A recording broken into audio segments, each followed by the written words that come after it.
नमस्कार विद्यार्थी मित्रांनो, मी प्राध्यापिका सौ आशा अरविंद आखरे। विद्यार्थी मित्रांनो, आज आपण वर्ग 11वा समाजशास्त्र या विषयांतर्गत प्रकरण 2 पाश्चिमात्य आणि भारतीय समाजशास्त्रज्ञांचे योगदान हे प्रकरण अभ्यास करणार आहोत। विद्यार्थी मित्रांनो, मागच्या प्रकरणात आपण समाजशास्त्राचा परिचय याचा अभ्यास केला। या प्रकरणात आपण ज्या समाजशास्त्रज्ञांनी समाजशास्त्राचा शोध केलेला आहे त्या समाजशास्त्रज्ञांचा अभ्यास करणार आहोत। यामध्ये आपण पाश्चिमात्य समाजशास्त्रज्ञांचा परिचय अभ्यासणार आहोत। त्यामध्ये ऑगस्ट कॉम्ट, एमिल डर्कहाइम आणि कार्ल मार्क्स या समाजशास्त्रज्ञांचा अभ्यास करणार आहोत।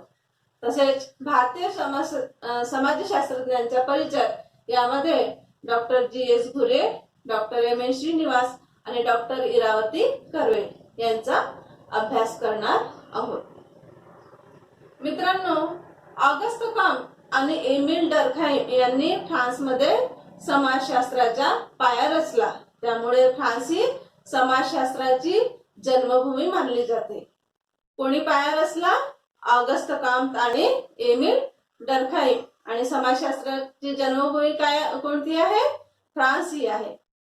ही समाजशास्त्रीय परंपरा नंतरच्या काळात यथावकाशपणे इतर युरोपीय आणि पाश्चिमात्य देशात पसरली। समाजशास्त्राचा विकास फक्त पाश्चिमात्य जगापुरताच मर्यादित नाही, तर भारतातही समाजशास्त्राचा विकास झाला आहे। समाजशास्त्र अनेक भारतीय समाजशास्त्रज्ञांनी मोलाचे योगदान दिले आहे।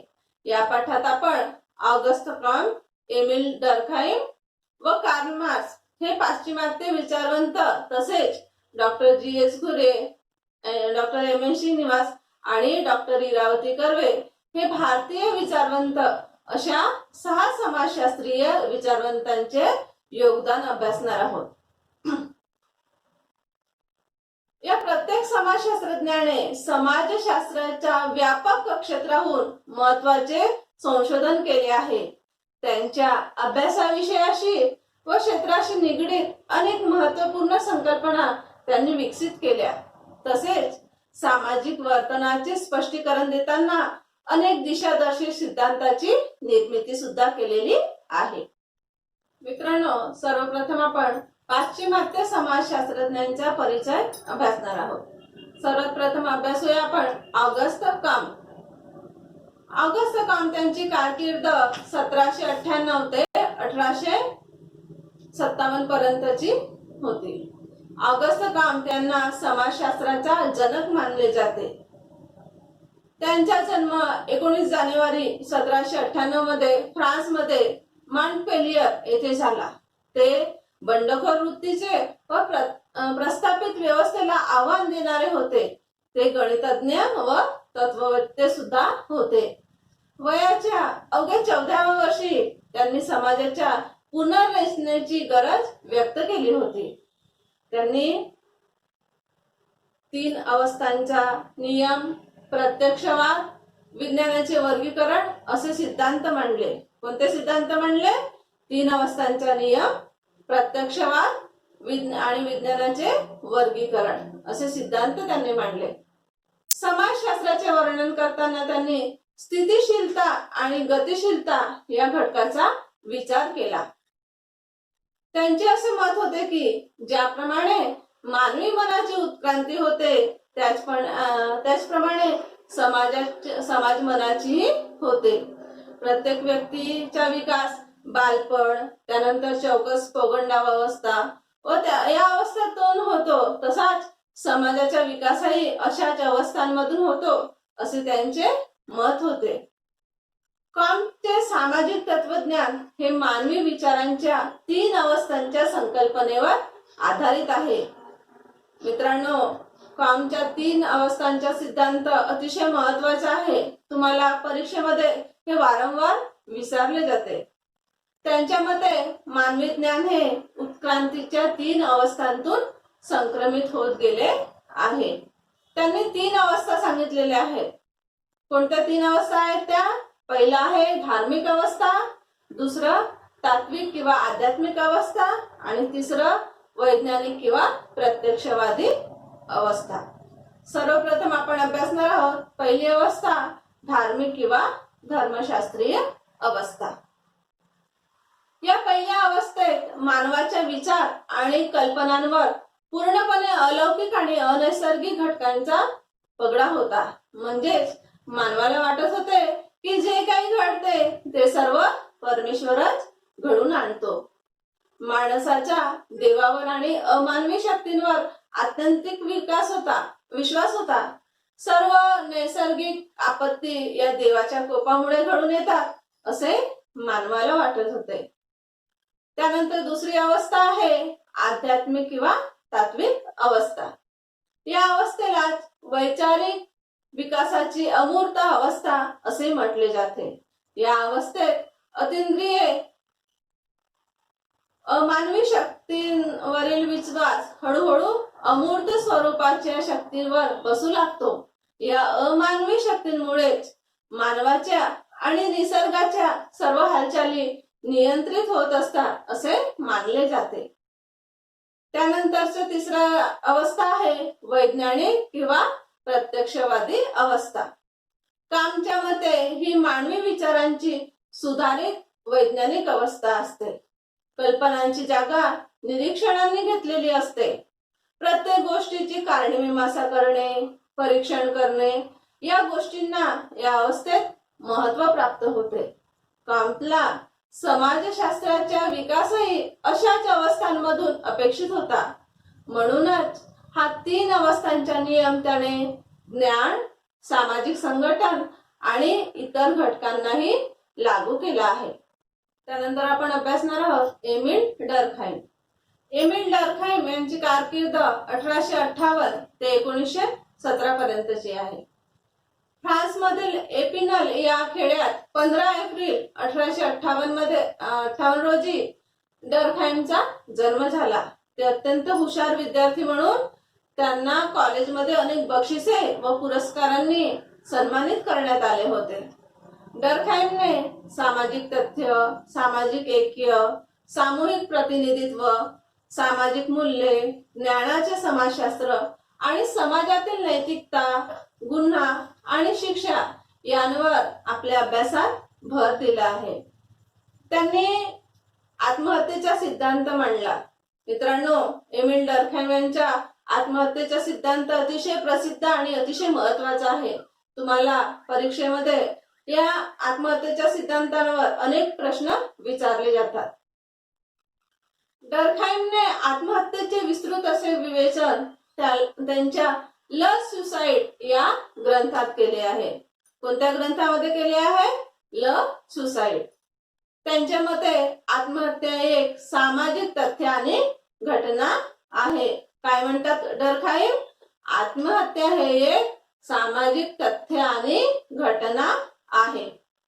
डर्कहाइमच्या मते आत्महत्येला कारण हे वैयक्तिक कमकुवतपणा, मानसिक नैराश्य किंवा कोणत्याही वैयक्तिक, आर्थिक किंवा कौटुंबिक घटक कारणीभूत नसतात. काय म्हटलंय डर्कहाइमने?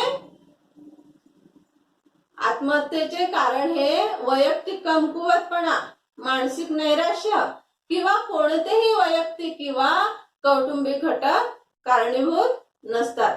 त्यांच्या मते आत्महत्या हे एक सामाजिक तथ्य आहे. काय आहे आत्महत्या? एक सामाजिक तथ्य आहे. खूप मोठ्या प्रमाणावर सर्वेक्षण करून डर्कहाइमने हे पटवून दिले आहे की आत्महत्या ही एक सामाजिक बाब आहे. जेव्हा सामाजिक ऐक्य किंवा समाजाबरोबरची एकरूपता नष्ट होते तेव्हा आत्महत्या हा घटक निर्माण होतो, हा घटक सक्रिय होतो. तसेच माणसावर नकारात्मक दबाव, नैतिक मूल्यांचा ऱ्हास किंवा मूल्य संघर्ष निर्माण होते तेव्हा आत्महत्या घडून येण्याची शक्यता असते. मित्रांनो, एमिल डर्कहाइम यांनी आत्महत्येची व्याख्या करताना आत्महत्या म्हणजे काय हे सांगितलेले आहे. तर ते म्हणतात की प्रत्यक्ष किंवा अप्रत्यक्ष, सकारात्मक किंवा नकारात्मक व्यक्तीकडून केली जाणारी कृती की जिचा शेवट आत्मनाशामध्ये होतो त्यास आत्महत्या असे म्हणतात. काय म्हटलेलं आहे?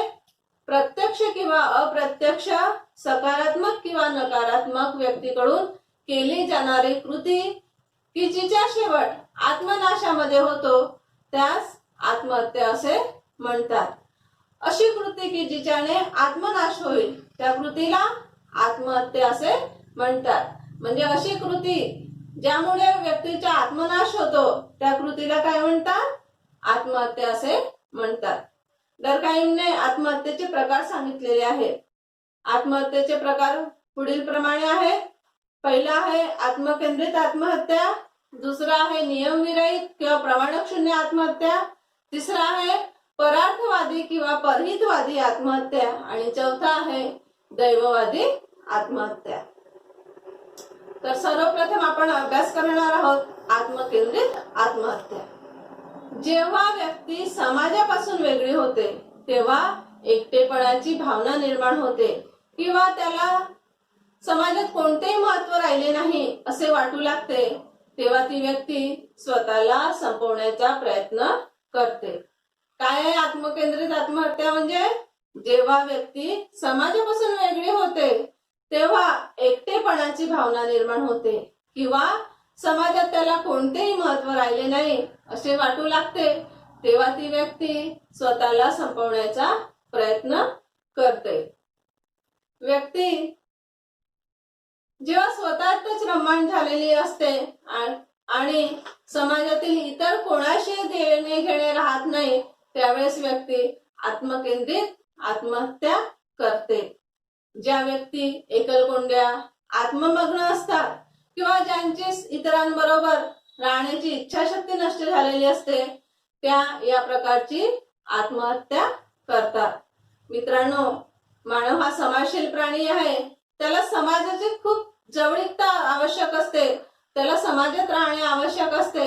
जेव्हा ती व्यक्ती समाजाशी जवळीकता निर्माण करू शकत नाही आणि एकलकोंडी होते, त्याच्यात एकटेपणाची भावना निर्माण होते आणि अशा वेळेस ती व्यक्ती आत्महत्या करते.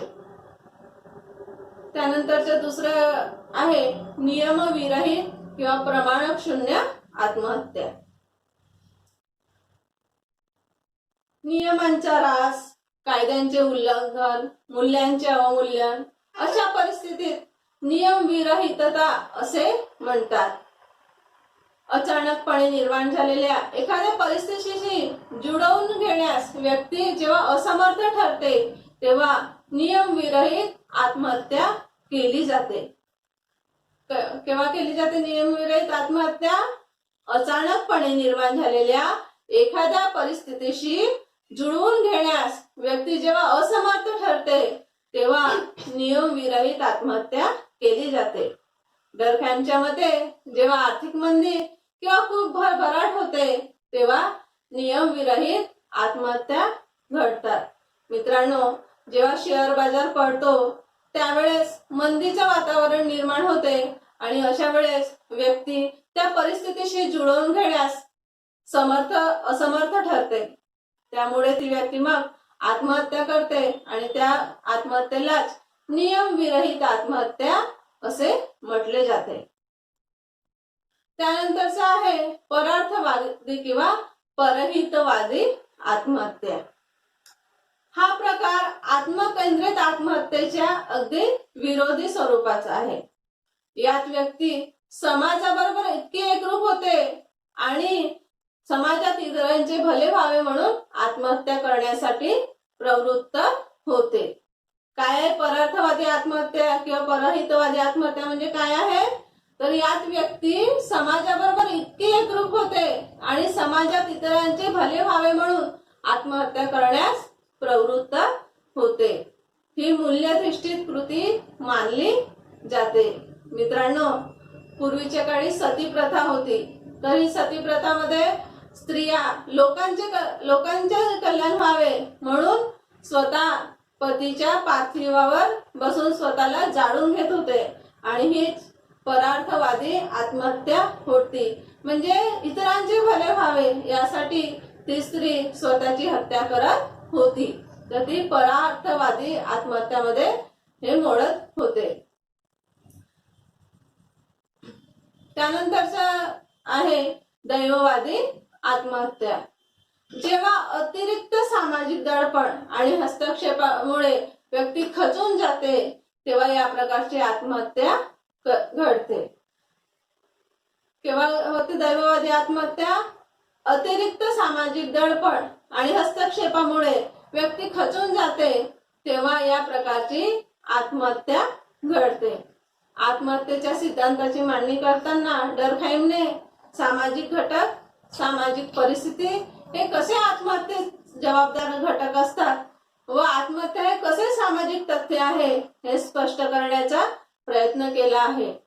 मित्रांनो, आत्महत्या म्हणजे स्वतःची हत्या आहे. तर लोकांना वाटते व्यक्ती आत्महत्या करतो म्हणजे स्वतःला संपवतो, तो स्वतःमुळे स्वतःला संपवतो. पण डर्खाइमने सांगून दिलेलं आहे की व्यक्ती आत्महत्या करतो तो स्वतःच्या कारणामुळे करत नाही, तर सामाजिक कारणामुळे आत्महत्या करत असतो. विद्यार्थी मित्रांनो, आता आपण अभ्यासणार आहोत कार्ल मार्क्स. कार्ल मार्क्स यांची कारकीर्द 1818 ते 1883 पर्यंतची होती. कार्ल मार्क्स हा जर्मन अभ्यासक, तत्ववेत्ता, अर्थशास्त्रज्ञ, इतिहासकार, राजकीय विचारवंत, समाजशास्त्रज्ञ, पत्रकार, वकील आणि थोर क्रांतिकारक होता. काय होता कार्ल मार्क्स? खूप बुद्धिजीवी होता. तो एक जर्मन अभ्यासक, तत्ववेत्ता, अर्थशास्त्रज्ञ, इतिहासकार, राजकीय विचारवंत, समाजशास्त्रज्ञ, पत्रकार, वकील आणि थोर क्रांतिकारक होता. कार्ल मार्क्स हा अष्टपैलू वृत्तीचा होता. मार्क्सला साम्यवादाचा रचनाकार म्हटले जाते. काय म्हटले जाते? कार्ल मार्क्सला साम्यवादाचा रचनाकार म्हटले जाते. त्यांचे विचार हे संपूर्ण जगात अत्यंत सामर्थ्यशाली व प्रभावी ठरले.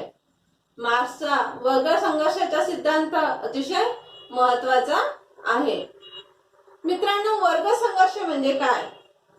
तर मुख्य 3 वर्ग आहेत. कोणते 3 वर्ग आहेत? उच्च वर्ग, मध्यम वर्ग आणि कनिष्ठ वर्ग. कोणते 3 वर्ग आहेत? उच्च वर्ग, मध्यम वर्ग आणि कनिष्ठ वर्ग. तर मुख्यत्वे करून 2 वर्गांमध्ये संघर्ष दिसून येतो. कोणत्या 2 वर्गांमध्ये संघर्ष दिसून येतो? भांडवलदार आणि कामगार. वर्ग संघर्षाचा सिद्धांत ही संकल्पना मार्क्सच्या विचारांच्या केंद्रस्थानी आहे. त्याच्या साम्यवादी जाहीरनाम्यामध्ये त्याने असेच म्हटले आहे की इतिहासाच्या प्रत्येक अवस्थेमध्ये 2 वर्गामध्ये संघर्ष झालेला आहे. काय म्हटलेले आहे कार्ल मार्क्स याने? इतिहासाच्या प्रत्येक अवस्थेमध्ये 2 वर्गांमध्ये संघर्ष झालेला आहे. भांडवलदार आणि कामगार या 2 वर्गांमध्ये कायम वैरभाव आणि द्वेषभाव दिसून येतो. मार्क्सच्या मते आर्थिक घटक हाच समाजातील वर्गांचा पाया आहे. कशाला म्हटलेला आहे कार्ल मार्क्सने? तर आर्थिक घटक हा समाजातील वर्गांचा पाया आहे. हे जे 3 वर्ग पडलेले आहेत, उच्च वर्ग, मध्यम वर्ग आणि कनिष्ठ वर्ग, हे कशामुळे पडलेले आहेत? तर आर्थिक घटकामुळे. त्यांच्या तत्वज्ञानात ते वर्गीय स्तरीकरणाला सर्वोच्च महत्त्व देतात.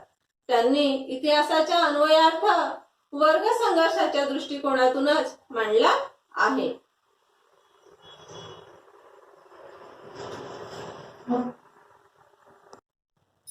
समाजातील वर्ग म्हणजेच आर्थिक वर्ग होय, जे मुख्यत्वे करून उत्पादन आणि आर्थिक विकासाच्या वितरण प्रक्रियेवर आधारित असतात. कार्ल मार्क्सने केलेले भांडवलशाही समाजातील वर्ग संघर्षाचे विश्लेषण पुढील प्रमाणे सारांश रूपात मांडता येते. पहिला आहे मालमत्तेचे महत्व, दुसरं वर्गाचे ध्रुवीकरण, तिसरं अतिरिक्त मूल्य, चौथा दारिद्र्यात वाढ, पाचवं परात्मकता किंवा अलगता, 6वं आहे वर्गांचे ऐक्य आणि संघर्ष, 7वं आहे क्रांती आणि 8वं आहे कामगारांची हुकुमशाही आणि 9वं आहे साम्यवादी समाजाचा उदय. तर पहिला मुद्दा पाहूया आपण, मालमत्तेचे महत्व. कार्ल मार्क्सच्या मते संपत्तीचे स्वरूप हे कोणत्याही समाजाचे महत्वाचे वैशिष्ट्य आहे. मित्रांनो, जो व्यक्ती अतिशय श्रीमंत असतो, त्याच्या जवळ अतिशय जास्त संपत्ती असते, तो श्रीमंत आहे असं आपल्याला समजूनच येते. उत्पादनाच्या साधनांशी व्यक्तीचे नाते काय आहे यावर वर्ग व्यवस्था ठरत असते. म्हणजेच व्यक्ती किती श्रीमंत आहे, त्याच्याजवळ किती संपत्ती किंवा मालमत्ता आहे यावरून त्याचा वर्ग समजत असतो. त्यानंतर दुसरा मुद्दा आहे वर्गाचे ध्रुवीकरण. संपूर्ण समाजाचे दोन भिन्न वर्गामध्ये विभाजन होत असते. ज्याप्रमाणे उत्तर ध्रुव आणि दक्षिण ध्रुव आहे, त्याचप्रमाणे वर्गामध्ये सुद्धा उच्च वर्ग आणि मध्यम वर्ग आहे. भांडवलशाही समाज व्यवस्थेत अत्यंत तीव्र असे वर्गाचे ध्रुवीकरण होणे हे स्वाभाविक आहे. मित्रांनो, एक अतिशय श्रीमंत वर्ग असतो आणि दुसरा अतिशय गरीब वर्ग असतो. म्हणजे जसे उत्तर ध्रुव आणि दक्षिण ध्रुव आहेत, तसेच अतिशय उच्च वर्ग आणि मध्यम वर्ग असतो. त्यानंतर तिसरा मुद्दा आहे अतिरिक्त मूल्य. कामगारांचे शोषण करून भांडवलदार अतिरिक्त नफा कमवत असतो.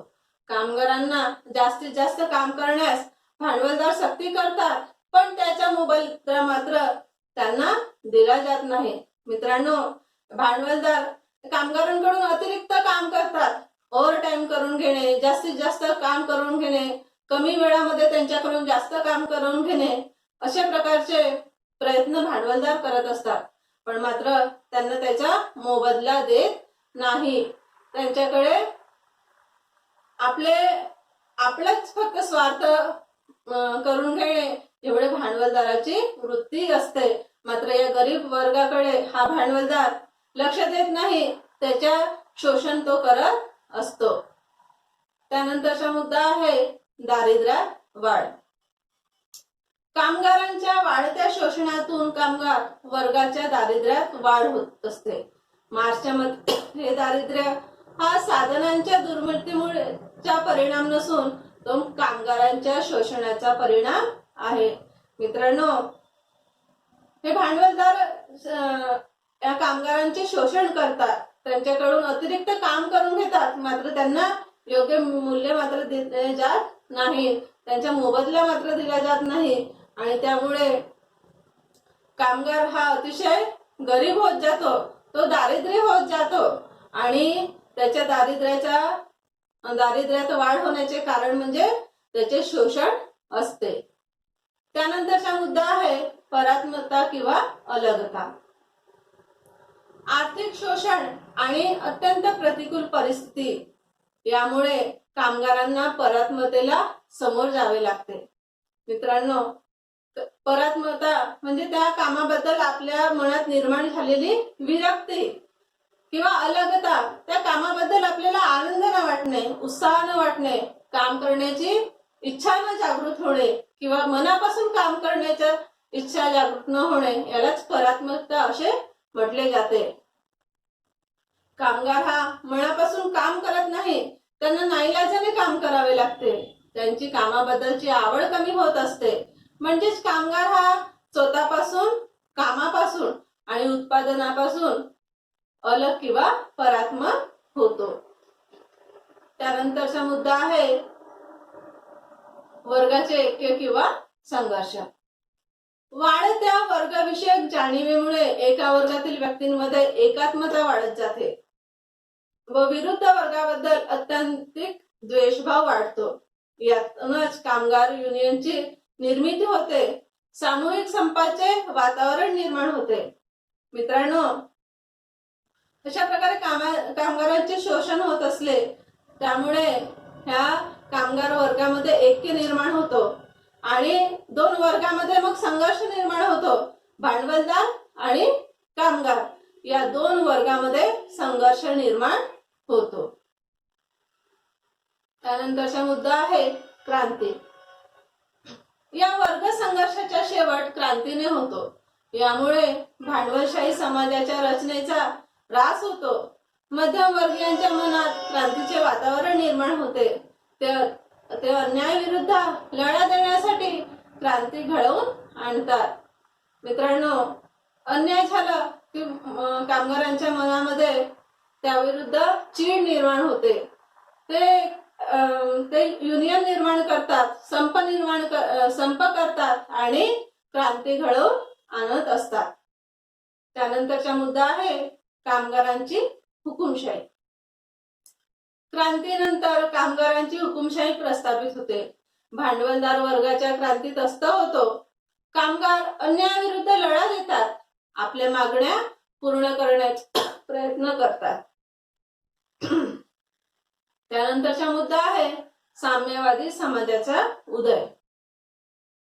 जेव्हा खाजगी मालमत्तेचे सामाजिकरण होईल तेव्हाच साम्यवादी समाजाचा उदय होईल. या समाज व्यवस्थेत कोणाकडेच खाजगी मालकी हक्क नसेल. समाजात कोणताच वर्ग नसेल किंवा सर्वीकडे समानता असेल. कोणीच मालक अथवा नोकर राहणार नाही. प्रत्येक व्यक्ती आपल्या कुवतीनुसार कामाला हातभार लावेल आणि त्याच्या गरजानुसार त्यांची मिळकत असेल. मित्रांनो, यानंतर आपण भारतीय समाजशास्त्रज्ञांचा परिचय यांचा अभ्यास करणार आहोत. समाजशास्त्र आणि सामाजिक मानववंशशास्त्र हे दोन्ही विषय भारतात ब्रिटनमधून आले. 1919 मध्ये मुंबई विद्यापीठात पॅट्रिक गेडेस यांच्या मार्गदर्शनाखाली समाजशास्त्र विभाग स्वतंत्रपणे सुरू झाला. तेव्हापासून भारतात समाजशास्त्राला एक स्वतंत्र विद्याशाखा म्हणून दर्जा मिळाला. त्यानंतर मात्र भारतीय समाजशास्त्रज्ञांच्या अथक प्रयत्नांमधून भारतात हे शास्त्र विकसित होत गेले. ज्यांनी भारतात समाजशास्त्रीय अभ्यासाचा पाया रोवला त्यामध्ये प्रामुख्याने doctor G S. Ghurye, R K. Mukherjee, D P. Mukherjee, B N. Seal, B K. Sarkar, M N. Srinivas, A R. Desai, doctor Irawati Karve, S C. Dube यांचा समावेश होतो. Doctor G S. Ghurye, doctor M N. Srinivas आणि डॉक्टर इरावती कर्वे यांची भारतीय समाजशास्त्राच्या विकासातील भूमिका व योगदान आपण अभ्यासणार आहोत. सर्वप्रथम आपण अभ्यास करणार आहोत डॉक्टर जी.एस. घुरे यांचा. यांची कारकीर्द होती 1893 ते 1983. Doctor G S. घुरे यांनी भारतीय समाजशास्त्राचे जनक म्हटले जाते. कोणाला म्हटले जाते भारतीय समाजशास्त्राचे जनक? Doctor G S. घुरे यांना. स्वातंत्र्योत्तर काळात भारतीय समाजशास्त्राची उभारणी करताना समाजशास्त्रज्ञांची पहिली पिढी त्यांनी तयार केली. त्यांनी 1952 मध्ये इंडियन सोशलॉजिकल सोसायटी या संस्थेची स्थापना करून सोशलॉजिकल बुलेटिन या नियतकालिकाची सुरुवात केली. Doctor G S. घुरे यांच्या लेखनात संकल्पना आणि परिप्रेक्ष्यांची खूप विविधता दिसून येते. त्यांच्या अभ्यासाचा कल हा मुख्यत्वे करून जगाच्या विविध भागातील संस्कृतीच्या उत्क्रांतीचा अभ्यास करणे हा होता. त्यांनी विशेष करून भारतातील संस्कृतीचा सविस्तर अभ्यास केला. कशाचा अभ्यास केला? भारतातील संस्कृतीचा सविस्तर अभ्यास केला. त्यांनी केलेल्या जाती व्यवस्थेचा अभ्यास हा महत्वाचा संदर्भ म्हणून वापरला जातो. म्हणजे डॉक्टर जी.एस. घुरे यांनी संस्कृती आणि जाती व्यवस्था यांचा खोलवर अभ्यास केला. यामध्ये आपण डॉक्टर घुरे यांचे भारतीय जमाती विषयीचे विश्लेषण आणि डॉक्टर जी.एस. घुरे यांचे भारतातील जाती व्यवस्थेसंबंधीचे विचार यांचा अभ्यास करणार आहोत. सर्वप्रथम पाहूया आपण डॉक्टर जी.एस. घुरे यांचे भारतीय जातीविषयीचे विश्लेषण. Doctor G S. घुरे यांनी जमातींचा अभ्यास सामान्य आणि वैशिष्ट्यपूर्ण अशा दोन्ही पद्धतींनी केला. अनुसूचित जमातींवरील ग्रंथात त्यांनी ऐतिहासिक, प्रशासकीय आणि सामाजिक बाजूंवर भर दिला आहे. तसेच त्यांनी महाराष्ट्रातील महादेव कोळी जमातीचा स्वतंत्र अभ्यास केला आहे. भारतातील विविध भागातील आदिवासींचे हिंदुकरण होण्याची जी एक प्रदीर्घ प्रक्रिया दिसून येत होती, तिचा अभ्यास डॉक्टर जी.एस. घुरे यांनी केला. आदिवासींचे हिंदुकरण म्हणजे काय, तर आदिवासी जमातींचे हिंदू धर्मामध्ये रूपांतरण करणे होय. भारतीय समाजातील विविध संस्कृतींची सांगड घालण्यासाठी आत्मवाद, कुलप्रतीकवाद, निसर्गवाद यांचा आधार घेतला गेला. त्यातूनच भारतातील जमातींना हिंदू मानले जाऊ लागले. ताना भगत, विष्णू भगत, कबीरपंथी आणि इतर अनेक आदिवासी पुढाऱ्यांनी हिंदू संस्कृती आदिवासींमध्ये रुजवण्याचा प्रयत्न केला व त्यांनी आदिवासी जमाती या स्वतःला हिंदू मानू लागल्या. डॉक्टर घुरे यांच्या मते भारतीय समाजात ऐक्य प्रस्थापित करण्याचे एकमेव महत्वाचे साधन म्हणजे जाती आणि जमातींमधील सांस्कृतिक ऐक्य होय. Doctor G S. घुरे यांचे भारतातील जाती व्यवस्थेसंबंधीचे विचार आता आपण अभ्यासणार आहोत. 1932 मध्ये प्रकाशित झालेल्या डॉक्टर जी.एस. घुरे यांच्या caste and race in India हा ग्रंथ भारतीय समाजशास्त्रात अत्यंत महत्वपूर्ण मानला जातो. Doctor G S. घुरे यांनी जाती व्यवस्थेचा अभ्यास ऐतिहासिक, तुलनात्मक आणि एकात्मिक दृष्टिकोनातून केला. आंतरविवाह हे जाती व्यवस्थेचे सर्वात महत्वाचे वैशिष्ट्य डॉक्टर जी.एस. घुरे यांनी मानले. त्यांच्या मते जाती व्यवस्थेचा अभ्यास हा भारतातील बदलत्या वास्तवाच्या संदर्भात केला गेला पाहिजे. त्यांच्या मते जाती व्यवस्था हा भारतीय सामाजिक आणि राजकीय जीवनातील एक ज्वलंत प्रश्न आहे. विद्यार्थी मित्रांनो, यानंतर आपण अभ्यास करणार आहोत डॉक्टर एम.एल. श्रीनिवास यांचा. त्यांची कारकीर्द आहे 1916 ते 1999. Doctor M L. श्रीनिवास यांचा जन्म म्हैसूरमध्ये 16 नोव्हेंबर 1916 रोजी झाला. म्हैसूर येथे उच्च शिक्षण पूर्ण केल्यानंतर त्यांनी मुंबई विद्यापीठामध्ये समाजशास्त्र विभागात प्रवेश घेतला आणि प्रोफेसर डॉक्टर जी.एस. घुरे यांचे ते विद्यार्थी झाले. त्यांच्या ब्राह्मणीकरण, संस्कृतीकरण, पाश्चिमात्यीकरण, धर्मनिरपेक्षता आणि प्रभावी जात या संकल्पना आजही मोठ्या प्रमाणावर अभ्यास केला जातो. सर्वप्रथम अभ्यासूया आपण प्रभावी जातीची संकल्पना. भारतीय समाज हा जाती व्यवस्थेवर आधारित आहे. प्राचीन काळापासून भारतात अनेक जाती अस्तित्वात आहेत. त्यांच्यात परस्पर सहकार्य आणि सुसंवादही आहे. त्याचबरोबर त्यांच्यात परस्परावलंबन आणि संघर्षही आहे.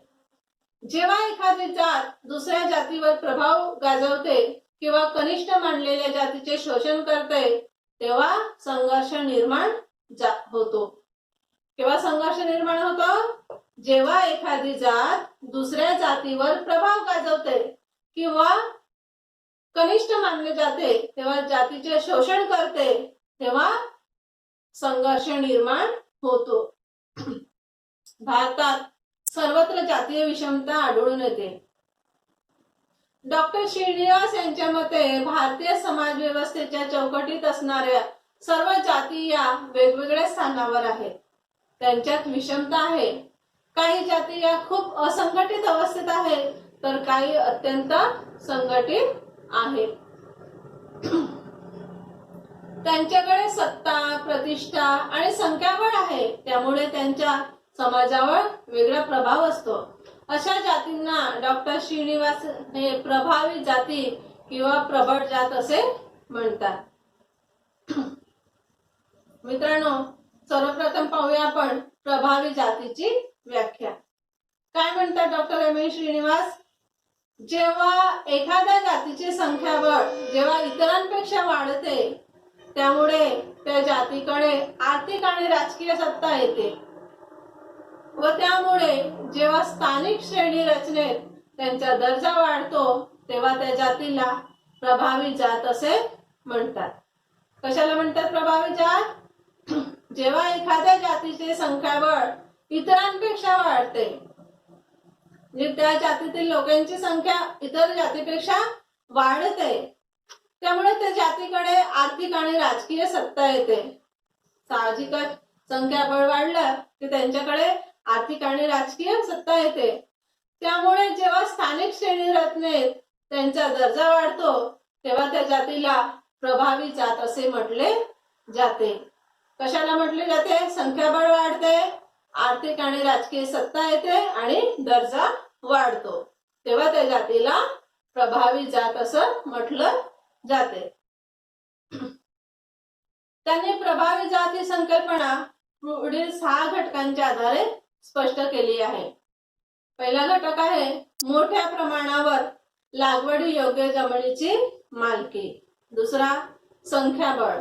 तिसरा स्थानिक श्रेणी रचनेत उच्च स्थान. चौथं धार्मिक पाश्चिमात्य शिक्षण.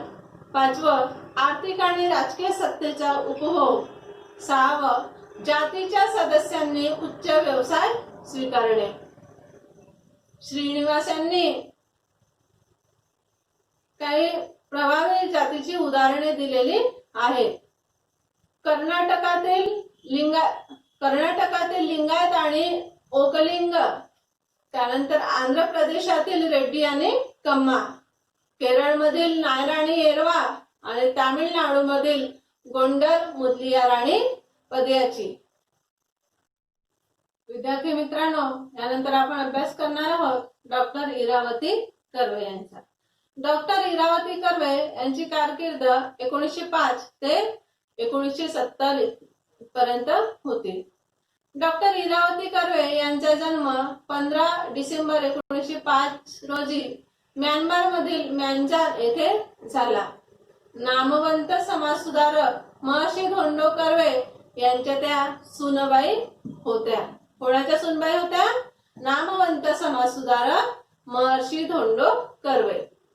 डॉक्टर इरावती कर्वे यांनी अनेक शोधनिबंध प्रकाशित केले. समाजशास्त्र, मानववंशशास्त्र आणि मराठी साहित्यात त्यांचे मोलाचे योगदान आहे. डॉक्टर इरावती कर्वे यांनी नातेसंबंधांची संकल्पना मांडली. डॉक्टर इरावती कर्वे यांनी किंगशिप ऑर्गनायझेशन इन इंडिया या अत्यंत महत्वाच्या ग्रंथातून भारतातील नातेसंबंधाचे सूक्ष्म विश्लेषण केले आहे.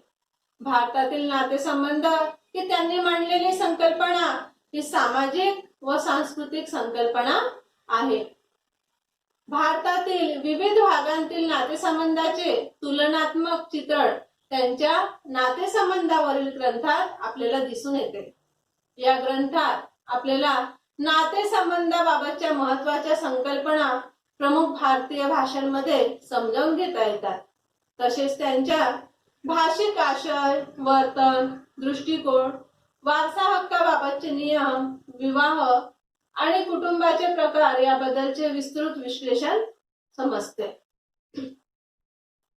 नातेसंबंध ही प्राथमिकता एक सामाजिक सांस्कृतिक संकल्पना असून परिणामतः ती कौटुंबिक, जातीय आणि भाषिक घटकांशी संबंधित आहे. एका भाषिक गटात दिसणारे नातेसंबंध हे जातीय आणि कौटुंबिक गटातही आढळतात. नातेसंबंध संघटनांचा अभ्यास करताना त्यांनी उत्तर, मध्य, दक्षिण आणि पूर्व याप्रमाणे भौगोलिक घटकानुसार तसेच इंडो युरोपियन, द्रविडियन अशा भाषिक प्रदेशांच्या आधारे देखील केला आहे. भौगोलिक घटकांनुसार नातेसंबंधांची पद्धती बदलते, तशीच ती भाषिक घटकांनुसारही बदलते. मित्रांनो, या प्रकरणात आपण समाजशास्त्राच्या विकास आणि वैचारिक जडणघडण कशी झाली हे समजावून घेतले.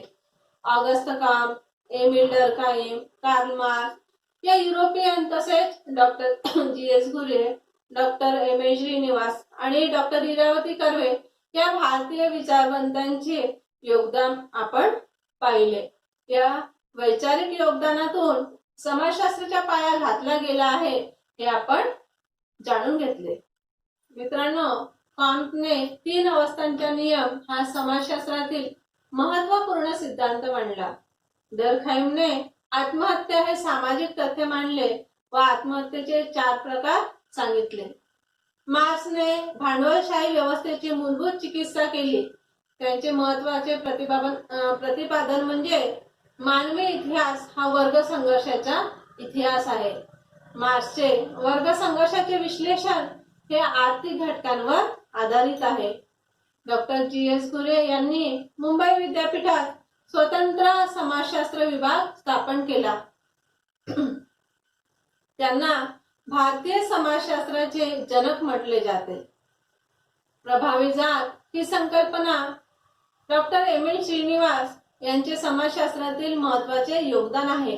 आजही या संकल्पनेचे महत्त्व भारतीय समाजात टिकून आहे. डॉक्टर इरावती कर्वे यांनाही भारतीय समाजशास्त्रात मानाचे स्थान आहे. त्यांचे समाजशास्त्र आणि सामाजिक मानव वंशशास्त्रात मोठे योगदान आहे. भारतातील नातेसंबंध ही त्यांनी मांडलेली संकल्पना ही सामाजिक व सांस्कृतिक संकल्पना आहे. विद्यार्थी मित्रांनो, आज आपण समाजशास्त्र या विषयांतर्गत प्रकरण 2 पाश्चिमात्य आणि भारतीय समाजशास्त्रांचे योगदान यांचा अभ्यास केलेला आहे. पाश्चिमात्य समाजशास्त्रज्ञांमध्ये ऑगस्ट काम्ट, एमिल डर्कहाइम आणि कार्ल मार्क्स यांचा अभ्यास केला. तर भारतीय समाजशास्त्रज्ञांमध्ये doctor G S. Ghurye, doctor M A Srinivas आणि डॉक्टर इरावती कर्वे यांचा अभ्यास केला. मित्रांनो, हे प्रकरण इथे संपलं. पुन्हा भेटूया. धन्यवाद.